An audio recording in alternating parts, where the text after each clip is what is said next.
ఒకరికి మనం సాయం చేసి ఎంత ఆనందపడతామో, ఆ సాయం చేసిన వాడు రేపొద్దున నీ సాయానికి వెళ్ళేటప్పుడు ఆ మొహం తిప్పుకొని వెళ్ళిపోతున్న సిచ్యువేషన్‌లో నువ్వు అంతే నరకాన్ని అనుభవిస్తావు. అలాంటప్పుడు ఎవరి స్వార్థం వాళ్ళు చూసుకొని, ఎవరి గురించి ఏమీ కాదు అని వదిలేసి, నీ జీవితంను నువ్వు బతకడంలో అసలు తప్పే లేదని నా అభిప్రాయం.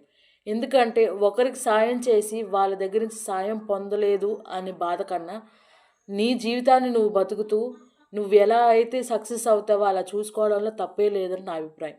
ఎందుకంటే ఇప్పుడు జనాలు ఎలా ఉన్నారంటే నిజంగా స్వార్థం, స్వార్థం, స్వార్థం.